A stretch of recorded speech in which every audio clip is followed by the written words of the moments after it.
நம்ம டிவிகே தொண்டர்கள் யாராவது 2-3 பேர் பசங்க வந்து இந்த மாதிரி என்டிகே வந்து பிளாகோட நம் தமிழர் கட்சி நம்ம சீமானோட கட்சியோட பிளாகை வந்து காலால மிதிச்சு ஒரு வீடியோ வந்து வெளியிட்டிருக்காங்க 2-3 பசங்க.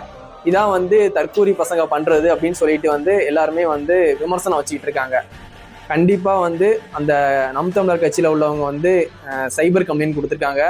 இன்ஸ்டாகிராம்லயும் வந்து பீட்டால வந்து அவங்க மெயில் போட்டிருக்காங்க. 1 or 2 daysல வந்து யாருன்னு கண்டுபிடிச்சு தரோம், எந்த ஐடி வந்து ரிலீஸ் பண்ணுச்சு அப்படின்னு சொல்லி அவங்களுக்கு மெயிலும் போட்டிருக்காங்க.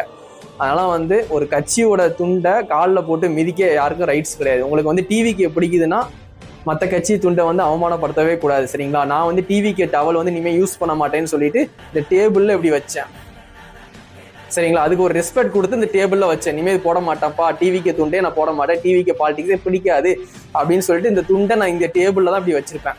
என் வீடியோவோட பார்த்துருப்பீங்க. அதனால வந்து உங்களுக்கு ஒரு கட்சி பிடிக்கலன்னா அந்த கட்சியோட துண்டை வந்து அவமானப்படுத்தக்கூடாது. பண்ணா கண்டிப்பா வந்து நடவடிக்கை எடுப்பாங்க. கண்டிப்பா அந்த 2 பசங்க வந்து கீழே போட்டு மிதிச்சதுக்கு கண்டிப்பா வந்து அந்த கட்சியில உள்ளவங்க கண்டிப்பா வந்து கம்ப்ளைண்ட் கொடுப்பாங்க. கண்டிப்பா அதுக்குள்ள பனிஷ்மெண்ட்டை நீங்க கண்டிப்பா ஏத்துக்கிட்டு தான் ஆகணும்.